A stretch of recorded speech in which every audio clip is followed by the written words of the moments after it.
নমস্কার, আমি Somnath. Placement today বাংলাতে আপনাদের স্বাগত। শুরু করছি আমাদের বিশেষ পর্ব পোস্ট এডিট। আজ আমরা পোস্ট এডিটে আলোচনা করব পশ্চিমবঙ্গের একদা প্রাক্তন রাজ্য সভাপতি দিলীপ ঘোষকে নিয়ে। কারণ বেশ কিছুদিন ধরেই পশ্চিমবঙ্গের সংবাদ মাধ্যমের সংবাদ শিরোনামে রয়েছেন দিলীপ ঘোষ। এবং শুধু সংবাদ শিরোনামই নয়, দিলীপবাবুর রাজনৈতিক অবস্থান বা কোন দিকে দিলীপবাবুর এই মুহূর্তে পলিটিক্যাল মুভমেন্ট রয়েছে সেগুলি নিয়ে জোর আলোচনা কিন্তু চলছে রাজ্যের প্রধান দুটি দল তৃণমূল কংগ্রেস ও বিজেপির মধ্যে। দুটি দলেরই সাধারণ কর্মী সমর্থকদের মুখে এখন একটাই নাম দিলীপ ঘোষ। কারণ এক সময়ের রাজ্য সভাপতি, সেখান থেকে কেন্দ্রীয় সহসভাপতি এবং প্রাক্তন সাংসদ ও বিধায়ক। এই ভূমিকাতে পশ্চিমবঙ্গের রাজনীতিতে দেখা গেছে দিলীপ ঘোষকে। কিন্তু বিগত কিছুদিন দিলীপবাবু যেন কোথাও রাজনীতির ময়দান থেকে হারিয়ে যাচ্ছেন। পশ্চিমবঙ্গে নরেন্দ্র মোদী, অমিত শাহের সভা থেকে শুরু করে দলের সংগঠন পর্ব, কোথাও কিন্তু অফিসিয়ালি ছিলেন না দিলীপ ঘোষ।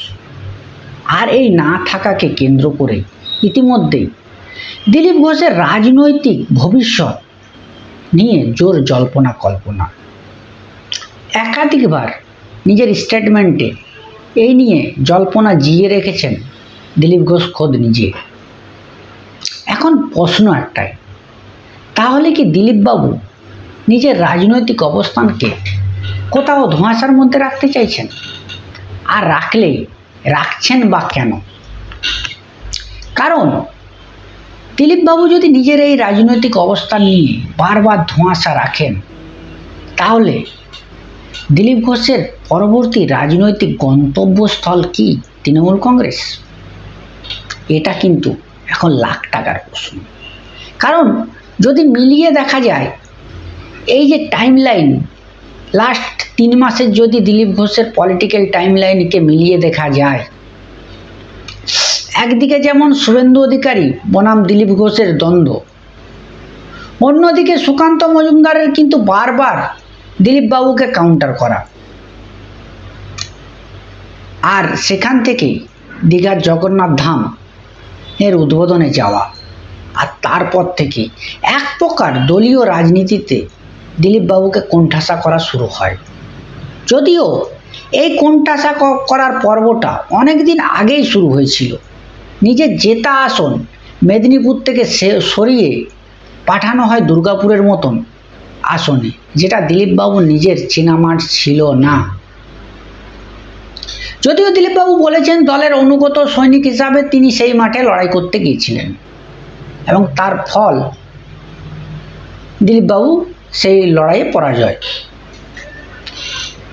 এই যে এতগুলো ঘটনা, তার কিন্তু নির্যাস একটাই, কোথাও গিয়ে পশ্চিমবঙ্গের রাজনীতি থেকে দিলীপবাবুর রাজনৈতিক অবস্থান বা সক্রিয় রাজনৈতিক ভূমিকা থেকে একটু একটু করে দূরে সরে যাচ্ছেন। কিন্তু এখানে যদি ইউটার্ন পয়েন্ট যদি ধরা হয়, বেশ কয়েকটি ইউটার্ন পয়েন্ট রয়েছে, যে ইউটার্ন পয়েন্টগুলোর মধ্য দিয়ে দিলীপবাবু ফিরতে পারেন পশ্চিমবঙ্গের রাজনীতিতে। কি কি সেই ইউটার্ন পয়েন্ট? 1 নম্বর, সাংগঠনিকভাবে সক্রিয় অংশগ্রহণ করা এবং নিজের কর্মী সমর্থকদের মধ্যে উদ্দীপনা জাগিয়ে বিধানসভা ভোটে দলের হয়ে কাজ করা। 2 নম্বর পয়েন্ট, নিজের জেতা আসন খড়গপুর থেকে আবারও বিধানসভায় ভোটে লড়ে বিধানসভার বিধায়ক হওয়া। 3 নম্বর পয়েন্ট, ইতিমধ্যে সংবাদ মাধ্যমে গুঞ্জন ছিল নতুন রাজনৈতিক দল নাকি দিলীপবাবু তৈরি করতে পারেন। আর 4 নম্বর পয়েন্ট, 21শে জুলাইয়ের মঞ্চে কি দেখা যাবে দিলীপ ঘোষকে? আর যদি দেখা যায়, তাহলে কি দিলীপবাবু কোথাও নিজের আদর্শচ্যুত হয়ে রাজনীতির ক্ষমতার অলিন্দে টিকে থাকার জন্যই দলবদল করবেন? আর এই সমস্ত প্রশ্নগুলো কিন্তু ক্রমাগত ঘুরপাক খাচ্ছে পশ্চিমবঙ্গের গ্রাউন্ড জিরোতে।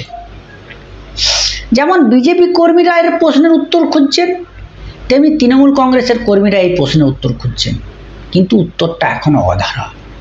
কারণ সব উত্তরের নাকি পাওয়া যাবে 21শে জুলাইয়ের মঞ্চে। কিন্তু এখন প্রশ্ন, 21শে জুলাইয়ের কোন মঞ্চে থাকবেন দিলীপ ঘোষ? ইতিমধ্যেই খড়গপুরে নাকি শোনা যাচ্ছে দিলীপবাবু দলের যে 200 কর্মী সমর্থক তৃণমূল কংগ্রেসের হাতে খুন হয়েছে, তৃণমূলের শহীদ দিবসের পাল্টা হিসাবে শহীদ শ্রদ্ধাঞ্জলি সভা করবেন। আবারও একটা অংশ বলছে দিলীপবাবু নাকি বড় চমক অপেক্ষা করছে, কারণ আগামীতে তৃণমূল কংগ্রেসের দিকে এক প্রকার পা বাড়িয়ে রেখে দিয়েছেন দিলীপ ঘোষ। আর এত সকল কারণের উত্তর কিন্তু দিতে পারেন স্বয়ং দিলীপ ঘোষ, এবং সেটা 21শে জুলাই। 21শে জুলাইয়ের আগে আমরা সেই সম্ভাব্য কারণগুলো খোঁজার চেষ্টা করলাম, কিন্তু সঠিক উত্তরটা পাওয়া যাবে 21শে জুলাই। ভালো থাকবেন, সুস্থ থাকবেন, সাবস্ক্রাইব করবেন দ্য প্রেসমেন্ট টুডে।